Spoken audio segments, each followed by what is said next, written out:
Jesucristo y María Magdalena tuvieron una hija llamada Sara Cali.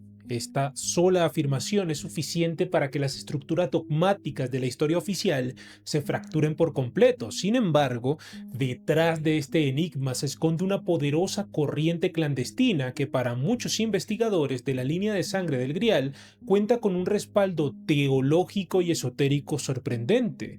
Ficción gnóstica o el secreto mejor guardado de la cristiandad. Al terminar este viaje, poseerás las claves académicas y ocultas para juzgar por ti mismo si el linaje sagrado caminó por la tierra. Déjame en los comentarios tu postura inicial, comparte este video para expandir la red y recuerda que al hacerte miembro VIP accedes de inmediato a mis registros más herméticos. Yo soy el Rey Cuervo y esto es El secreto de Sara Cali, la hija de Cristo.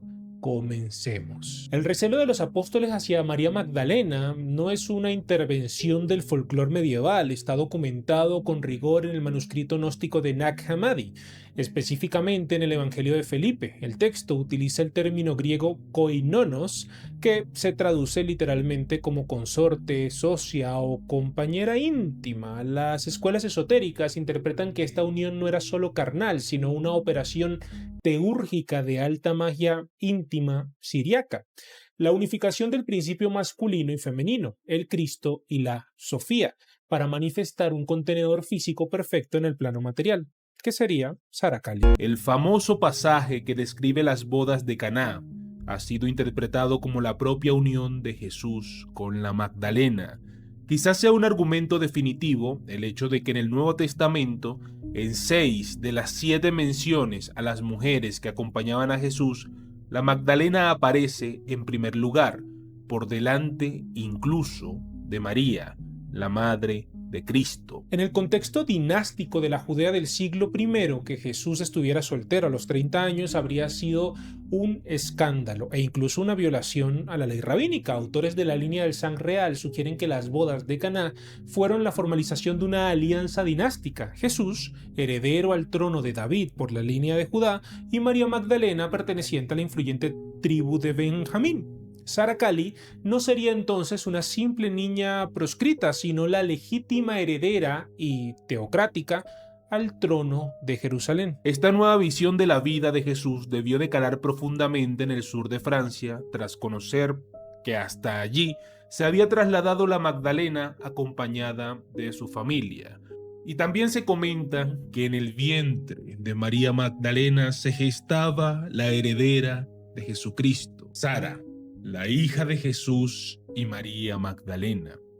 Conocida como Sara la Negra, esta patrona de los gitanos posee afiliaciones extraordinarias, entre ellas la de ser la hija de Jesús y María Magdalena. Las primeras leyendas sobre Jesús y su matrimonio con María Magdalena provienen de la época inmediatamente posterior a la del propio Jesús.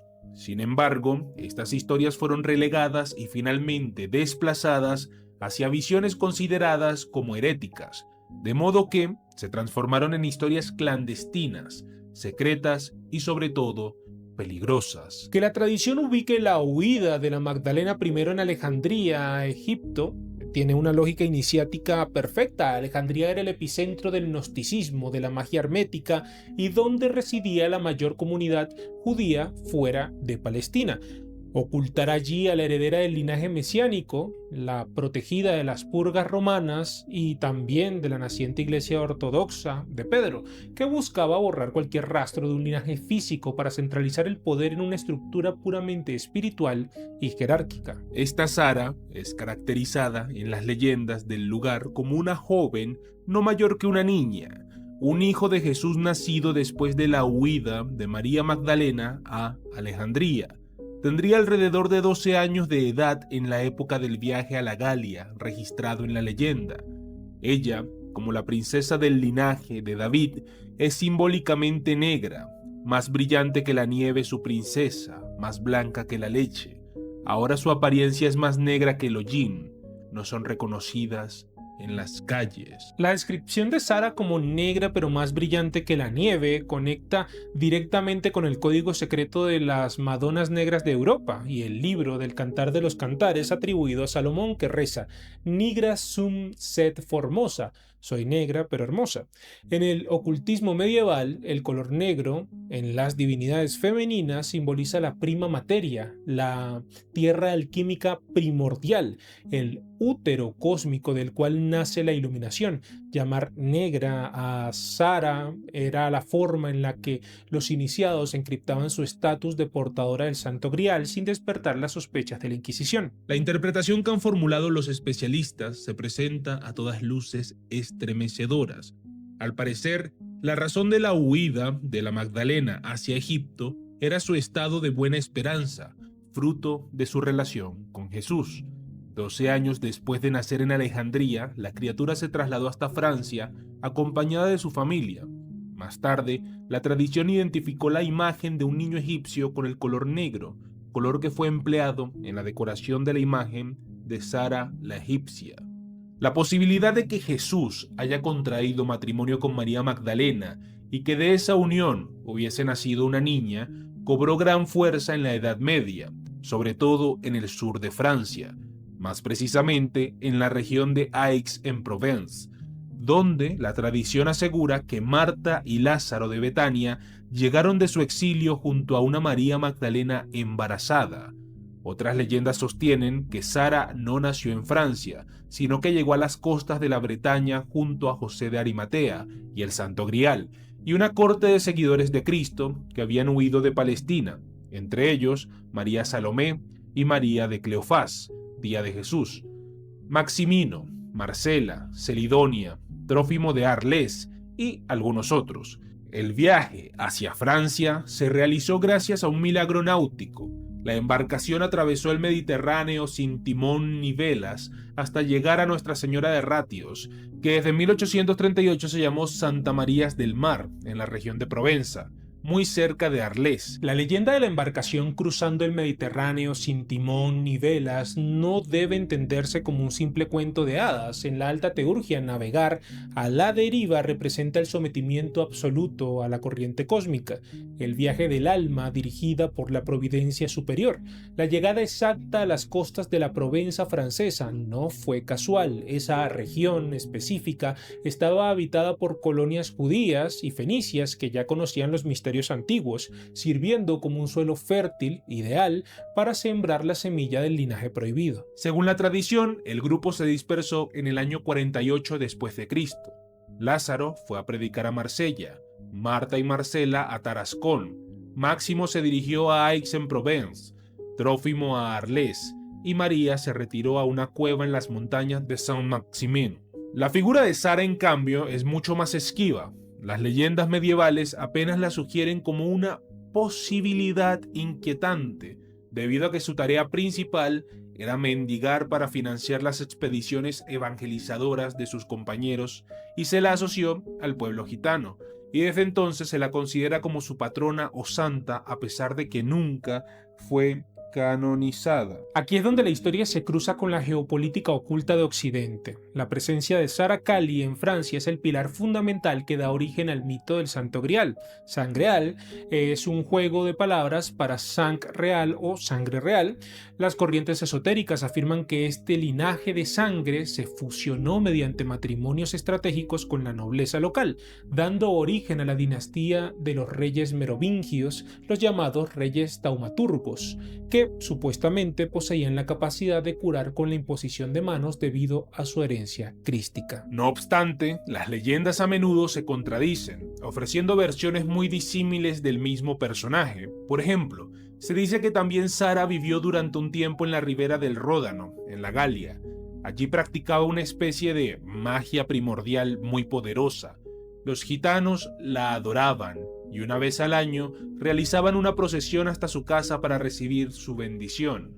Esta misma tradición sostiene que Sara no era en realidad la hija de Jesús y que su tarea fue ayudar a los exiliados de Palestina que buscaban refugio en aquella zona. El ocultamiento de figuras de alta jerarquía espiritual bajo la apariencia de mendigos o sirvientes es una constante en las escuelas de esoterismo y de misterios. Al reducir a Sara Cali a la categoría de mendiga para financiar la evangelización, Los primeros guardianes del secreto crearon un sensor psíquico, perfecto para las masas. Nadie buscaría a la legítima heredera al trono de David en una niña descalza que pedía monedas. La indigencia aparente era el escudo de invisibilidad más efectivo del mundo antiguo. Sara aparece en muchas tradiciones orales, pero recién en 1521 se la menciona en un texto de Vincent Philippon, llamado La llamada de las Santas Marías. Allí se comenta que en 1447 Renato de Anjou le solicitó al Papa Nicolás V una bula para permitirle rastrear los cuerpos de los santos que se veneraban secularmente en la región. Renato encontró los restos mortales de María Magdalena y sus compañeras y fueron colocados en relicarios ornamentados. La pobre Sara, en cambio, no calificaba como santa, de modo que sus restos fueron conservados en modestísimos relicarios, tal como luego lo registraría Jean de la Brune. Históricamente no se conoce ningún culto a Sara, la hipotética hija de Jesús, al menos anterior al año 1800. El folclorista Fernand Benoit comenta que los gitanos realizan una extraña procesión anual justo antes de la procesión de las Marías. Esta tradición procede del siglo XV, aunque no se conoce a ciencia cierta si su objetivo era adorar secretamente a Sara.